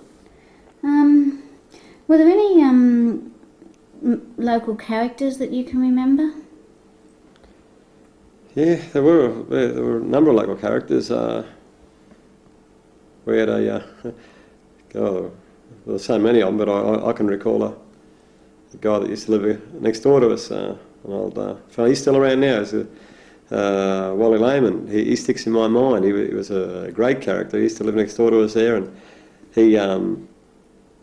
he was a terrific guy and used to look after us and that. And he used to, if any stranger would bother us or anything like that, he was always there to protect us and that type of thing, you know. And I can recall a guy, a drunk guy, throwing a beer bottle. My grandmother out in the street there. He was, I said, he wasn't from the area. He was from somewhere else, and he was a bit drunk. And Wally come over and said to Grandma, "Don't worry, Mama, I'll look after him for you." And he'd chase his bloke up the street. Think of this guy and give him a clip in the ear type thing. But there's so many characters down at Woolloomooloo. There's, I mean, I was very young, but he's the one that sticks out in my mind. I can remember him. Good guy. Can you remember any particular songs from the time, or when you were a kid, say early 60s? I can remember dancing to all the Beatles songs. She was just 17 and winning lollies to that all the time, and all the old Stomp and songs and Wipeout, all the surfy songs and those type of things. So they were in our era. But I can also recall that they used to have a lot of the old rock and roll down there. I can remember Rock and Robin and Twist Again and all those old songs. I can remember those. What about jokes? Can you remember any jokes from your childhood? I know a lot of jokes, but God, I'm trying to remember some from as a kid. The only ones I can remember when I was a little boy were naughty. I couldn't really repeat them now. But no, I know a lot of jokes. A lot of my friends know me being famous for a lot of jokes, but I can't recall any particular. Okay, what about tricks? Did you ever do tricks on people?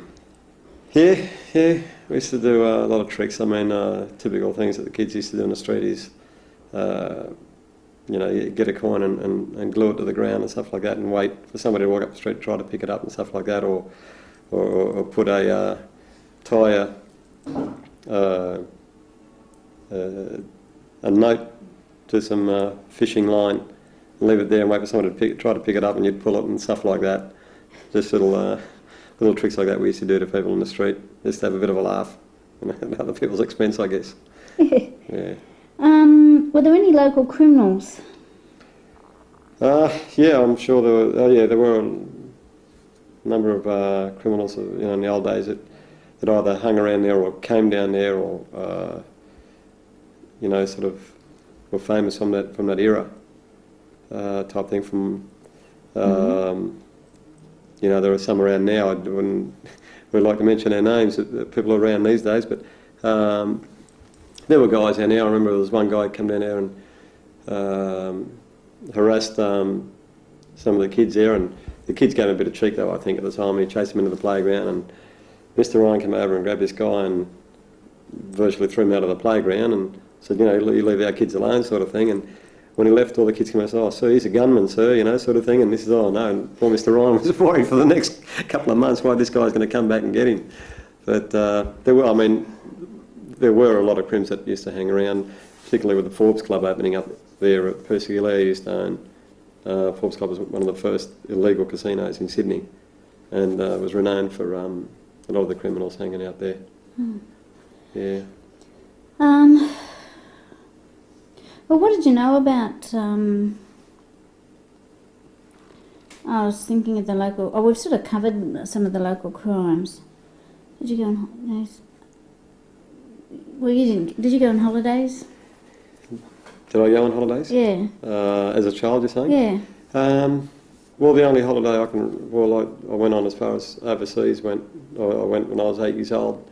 Went back to Cyprus with my grandparents, and subsequently had a bad accident there, and then I had my leg blown off with a shotgun, playing around with a cousin of mine, and I was there with my grandparents at the time. My parents were still here working, and when we got back to Australia, I was on crutches and had caliper shoes and was told I'd never walk again type thing, without the crutches. And coming back to the playground once again, Mr. Ryan had me down there every day, trying to exercise me or get me involved with sport every day. And these guys, Mr. Ryan and all the other supervisors that were employed there, were also our psychologists as well. I mean, they'd play these little games with you and say, all right, well, if you had a bad left leg, they'd say, well, we're going to have a game of soccer today, and you can only use your left leg, boys. And I'd say, oh, but sir, I can't use my left leg because it's my bad one, can I use my right? And he'd come back and say, look, if you want to cheat, you do it, sort of thing. Everybody's playing with their left foot, sort of thing, so he'd make you, you didn't realise what he was doing there, but he'd make you kick the ball with your left foot. And as it turned out, before he knew it, he had me off the crutches, a year or two later, to the amazement of, doctors and that, which I still have occasional problems with my left foot, but I went on to play first division soccer and played basketball all my life, and I owe him a great deal because he helped me walk again. And I think if it wasn't for the activity that was available to us at the playgrounds, I'd probably, you never know, I might still be on crutches now. But that's why years later I tried to put something back into those playgrounds, and ever since I have always done so and tried to help coach kids and stuff like that, try to put something back into it for the kids. Okay, what were the big issues of the time? Local issues. There weren't ever any really major dramas. The train. Well, the train later on, yes, later on that was the biggest issue, which because of the closeness of the community at the time, when there was talk about the Eastern Suburbs Railway, I can still recall our family writing letters left, right and centre, and everybody would sign petitions and try to stop that. Eventually they still decided to go ahead with it, and it was very traumatic for some of the families down there who was their first home in Australia. As I said, my father moved there when he was 18, Met my mum there and got married there, and you know, later on, you know, they were told they had to move and they had no choice. My grandparents had been there for so many years. Had to sell their house, or, you know, they virtually got evicted, and were lucky enough to be given another home or money to buy another home. And they bought a house in Paddington because that was the closest they could possibly find to that area. So that was a very big issue at the time, and it split up a lot of people, and everybody went different ways, and it was never really the same again, although we used to go back down there and meet all the time, but it, you know, you could never get what it was before the railway came along. And is that what was the Battle of Woolloomooloo was over? Is that what people refer to as the Battle for Woolloomooloo? I would say so, and as far as I'm concerned, I'd say it is. Other people may have other issues, but I can't. Did it unite the community or divide it? I mean, aside from after the railway went through, but was the fight itself a unifying factor? Yes, it was a unifying factor, but I think, you know, yes, I think it probably made them realise what they had. Made them realise what they had, I guess, when they had to give it up. Yeah. Yeah, sometimes it takes something like that to do that. What did you know of the world outside your local area? I always dreamt and knew about America, probably because with TV, you know, and Superman and everything on TV was all American at the time. America was always like a dream for us, and America was a you know, something that we visualise up there. You know, geez, I'd like to go to America one day. You know, I mean, Mickey Mouse was American, and Superman was American, Rin Tin Tin was American, and you know, all the cowboys were American. You know, it was all American at the time, and that's what I used to remember. That they were always the power of the world. You know, sort of thing. But that's what I knew outside of Australia. It was all America. Yeah. And what about issues outside? What about big, you know, political or social sort of issues, news issues? I think I was a bit young. The only thing I could recall, I mean, was, you know, Russia versus America and that type of thing. At the time, they were the two main powers. I knew of Russia, knew of America, but I was a bit young, I think, at the time to know much about politics or about political issues. Can you remember any of the politicians of the day? Oh, I can remember, well, John F. Kennedy. I can recall when he got assassinated. I can remember Khrushchev from Russia, you know, but and I remember Sir Robert Menzies from Australia. Yeah. That's who I remember the most.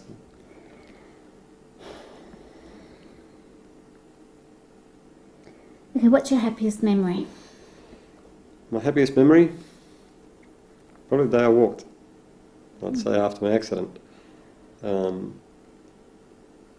That's probably the one I remember the most. I can remember Mr. Ryan getting me off the crutches a little bit at a time, and eventually got me off those. And the day he got me out of those shoes, I can recall. And he said to me, he says, I think what we should do is take those shoes and take them up to the hospital and leave them there for some kid that does need them. Because I don't think you need them anymore, you know, sort of thing. That really sticks out in my mind, and you know, I look back on it now, and it's a pretty happy memory. You know, it's the sort of thing that you'll never forget. You know, and I have a soft spot for Mr. Ryan for that. I think I owe him a hell of a lot. You know, he's like, I've always called him my Aussie dad, sort of thing. And he was an Aussie dad to most of the kids down there anyway. He was like that with all the kids, and I think, you know, a lot of kids will remember him like that. When I say kids, they're all men now, family men. Yeah. Okay, what's your saddest memory? Saddest memory was leaving Woolloomooloo, having to leave there. And I can still remember the day we moved from there, and we had to go to Paddington, and I said I was about 15 at the time, and that's probably the saddest day that I can recall as a youngster. Yeah. Okay, is there anything I haven't asked that I should have? I don't know, we've covered quite a broad range of things, haven't we? But, you know, I don't know if we missed too much there. I mean, later on we'll probably remember things that, gee, I could have told you about this or told you about that, but, you know, you can relive a lot of those memories, think about them, talk about them for days, you know. And if you've got a group of friends here, a guy would bring something up and you'd say, oh, God, yeah, that's right. I forgot about that. That was unbelievable, you know. And can you remember that? And you talk about stories, you know, you can... It's like, it's just amazing how many things we did. And a good friend of mine that I'd met many years ago and said to me, he grew up in Lakemba area and he just, I was telling him stories upon stories, you know, we'd been away together and he was just amazed and he said, God, mate, he says, I'm tired listening, I'm exhausted listening to the amount of things that you did in your life. And he said, you know, you're like you've lived 80 years. And I said, well, down there, I feel like I've got about, you know, 100 years of memories, you know, in such a short space of time. Because a lot of things that we did down there are just things that people wouldn't do in a lifetime. By the time I was 25, I think I'd lived 60 years, as my friend put it to me, you know, at the time. You know, I was 25 and it was amazing how much I'd experienced in life. Thank you very much. Thank you. Yeah.